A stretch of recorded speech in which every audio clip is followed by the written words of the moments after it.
Atualmente, a Bitcoin voltou a ser um dos tópicos mais comentados da internet. Então, decidi ler um livro sobre o assunto e compartilhar com vocês.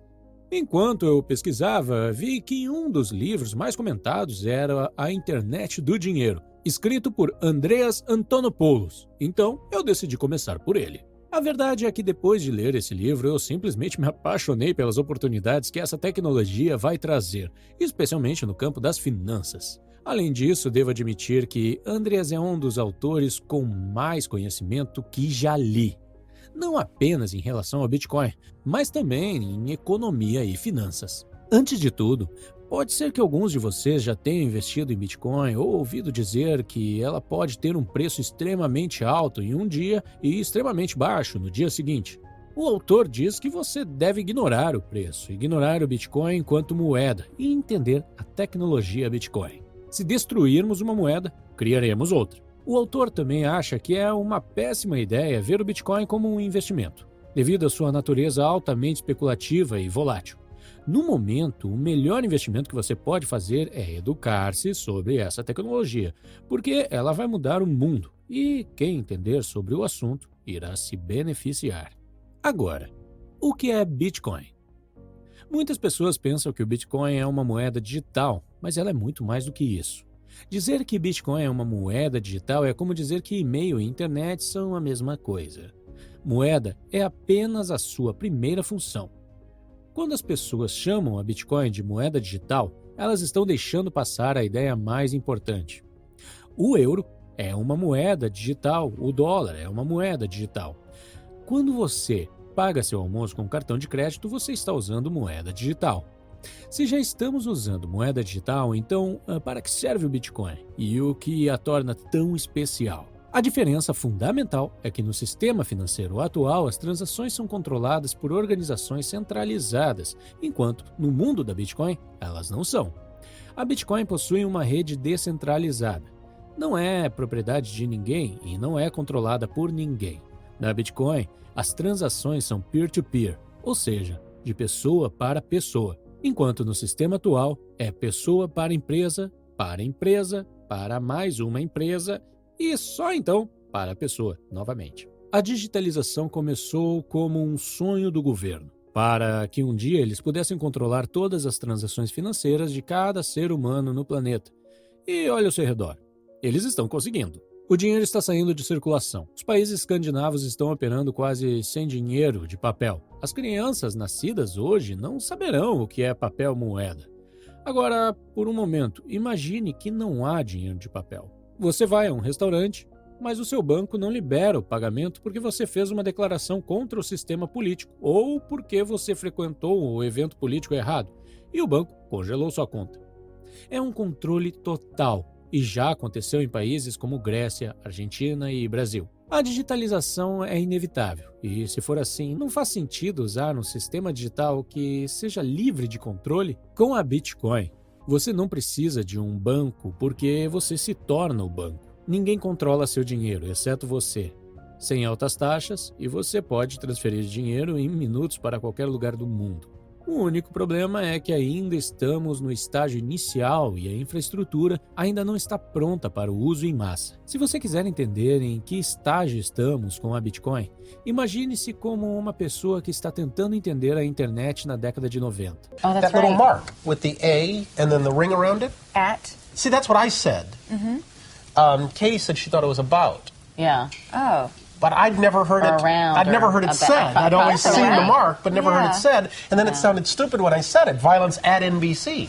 Yeah, I heard be around big or fight about. up in the lunchroom the other See, week. there it is. Violence at NBC. GE com. I mean, Well, Allison should know. what do you is say to that, internet Allison? anyway? Internet is that Massive computer right, network. the one that's becoming really big now. What do you mean? That's big. How does one? What do you write to it like mail? No, a lot of people use it and communicate. I guess they can communicate with NBC writers and producers. Allison, can you explain what internet is? Este é o estágio exato em que estamos no nosso entendimento sobre a Bitcoin. Hoje há apenas 1 bilhão de pessoas em todo o mundo que têm acesso ao serviço bancário. Os 6,5 bilhões restantes não têm conta bancária ou qualquer tipo de conexão com um banco. A Bitcoin pretende conectar esses 6,5 bilhões de pessoas ao mundo das finanças. O Bitcoin é o dinheiro do povo. Você pode imaginar o que acontece quando você conecta 6,5 bilhões de pessoas a uma economia global sem barreiras? É verdadeiramente revolucionário. Hoje, muitas pessoas trabalham no exterior e enviam dinheiro para casa para sustentar suas famílias. Mas, para isso, precisam utilizar plataformas de transferência de pagamentos, como o Western Union, que cobram taxas muito altas. Imagine o que acontece quando um dos imigrantes descobre que pode fazer a mesma coisa com a Bitcoin. Não por uma taxa de 30%, não por 10%, nem por 5%, mas por 5 centavos. Não é uma porcentagem, é uma taxa fixa. Se você pensa em abrir uma empresa em um ambiente internacional, uma das primeiras barreiras para se tornar uma empresa global é o recebimento dos pagamentos. A internet nos permitiu criar produtos digitais e vendê-los em todo o mundo. Mas como ser pago? A Bitcoin resolve esse problema. Ela nos permite receber pagamentos de qualquer lugar do mundo. Hoje temos empresas de processamento, como a Stripe, que cobra taxas para poder receber o pagamento. Mas, com a Bitcoin, você não precisa mais de uma empresa de processamento. Pelo menos a cada 30 ou 40 anos, as coisas que se acomodaram precisam ser rompidas. Porque, conforme elas se acomodam, o poder se acumula e se torna centralizado. E com o poder centralizado, a corrupção acontece. Hoje, a geopolítica está afetando seriamente as finanças porque a combinação de Estado e dinheiro produz resultados tóxicos e cria prisões financeiras. No fim das contas, são os cidadãos simples que sofrem nessas prisões. A arquitetura da Bitcoin nos dá uma nova maneira de organizar o mundo. Exatamente da mesma forma que a internet simplificou o acesso à comunicação. Hoje em dia, você pode ver muitas notícias dizendo que a Bitcoin é usada por terroristas, traficantes de drogas, criminosos e pela indústria da pornografia. Se você olhar para a história, verá que eles diziam as mesmas coisas sobre a internet no início dos anos 90. A maioria das invenções e tecnologias é usada inicialmente por criminosos.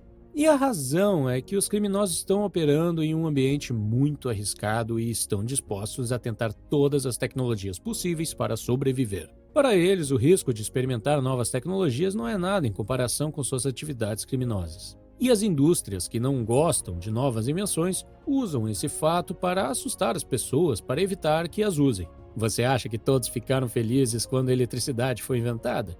Disseram que era perigoso, que ia colocar fogo na sua casa. Disseram que só loucos usariam. Quando o carro foi inventado, disseram que ele era uma máquina nojenta, suja e barulhenta. Disseram que era inferior aos cavalos e não poderia ir a todos os lugares, como os cavalos iam. Falaram sobre como os carros quebraram, como causava a morte dos ocupantes. Agora, a Bitcoin está ameaçando a maior indústria do mundo, que é a indústria financeira. É claro que eles vão se opor. Eles usarão táticas mais comuns e eficazes, como o medo e a mídia. Quando você joga uma tecnologia disruptiva no meio das organizações mais poderosas do planeta, eles não ficam felizes. Dirão que têm medo de que criminosos usem Bitcoin, mas na verdade é que eles têm muito mais medo que o resto de nós use. Eles dizem que a Bitcoin não é segura. Em segurança de TI, existe um termo engraçado chamado honeypot. Um honeypot é um sistema projetado para atrair hackers. A maioria das empresas de TI, como Google e Apple, usa essa tática. Por exemplo, quando criam um aplicativo, anunciam uma grande recompensa para quem conseguir hackeá-lo. Qual honeypot poderia ser melhor do que uma rede financeira de 6 bilhões de dólares? Se você encontrar uma maneira de hackear Bitcoin, há uma recompensa de 6 bilhões. Ninguém recebeu essa recompensa ainda.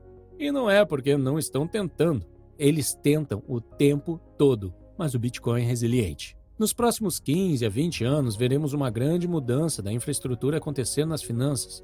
Agora, no entanto, ainda estamos no início do caminho e muitas pessoas estão céticas, o que é completamente natural. Primeiro, os humanos começaram a negociar uns com os outros. Então, eles usaram metais preciosos. De metais preciosos passaram para papel moeda e de papel moeda para cartões de plástico. Cada uma dessas transições foi difícil. Você acha que as pessoas estão enlouquecendo com a Bitcoin? Imagine quanto as pessoas ficaram loucas quando lhes disseram que agora, em vez de negociar com ouro, eles negociariam com pedaços de papel. E a Bitcoin é a mudança ainda mais radical do que as anteriores. Em nosso sistema financeiro atual, o relacionamento entre o banco e o seu cliente é muito semelhante ao relacionamento entre o senhor e seu escravo. E aí vem a pergunta mais incômoda que você deve fazer: quem é o escravo? Porque em um sistema de dívidas, uma das duas partes é sempre escrava. Os mestres não servem a você, eles servem a si mesmos, porque são os mestres. Essa é a arquitetura financeira em que vivemos. Essa é a arquitetura financeira que usamos em nossa civilização, uma arquitetura na qual você não tem controle, uma arquitetura onde cada interação é medida por um terceiro que tem controle absoluto sobre o dinheiro. Hoje, se você for a um caixa eletrônico e colocar o cartão, o banco pode lhe dar seu dinheiro. Mas, em algum outro dia, eles podem decidir não dar o dinheiro a você, como os povos do Chipre, Grécia, Venezuela, Argentina, Bolívia e Brasil descobriram. Um dia você vai ao banco e o banco não quer lhe dar o dinheiro, porque não precisa. Essa é a essência de um relacionamento mestre-escravo. A Bitcoin é fundamentalmente diferente, porque na Bitcoin você não deve nada a ninguém e ninguém deve nada a você. Não é um sistema baseado em dívida. É um sistema baseado na propriedade absoluta. No momento você pode pensar que eu odeio banqueiros e pessoas que trabalham em bancos. Não é verdade. Já trabalhei com muitos banqueiros. Eles são boas pessoas. Eles tentam sustentar a família, pagar financiamento da casa, manter um emprego estável. Não tem nada a ver com o fato de as pessoas serem más. Tem a ver com o fato de que essas instituições, por meio da forma como estão estruturadas, produzem resultados que não são bons. Produzem resultados restritivos. Elas começam a expressar nativismo, nacionalismo, tribalismo, estruturas de classes e todas essas coisas que tornam o mundo um lugar menor. Se você olhar o que realmente o dinheiro é, verá que o dinheiro é apenas uma forma de comunicação, é apenas uma linguagem. O dinheiro em si não tem valor. O verdadeiro valor é o seu tempo e o seu trabalho. O dinheiro é apenas uma linguagem que você usa para traduzir os seus verdadeiros valores em uma linguagem comum. Se dinheiro é uma linguagem, então não seria melhor usar uma linguagem que não seja controlada por ninguém? Não seria melhor usar uma linguagem que não seja restrita por fronteiras, religião, raça e políticos?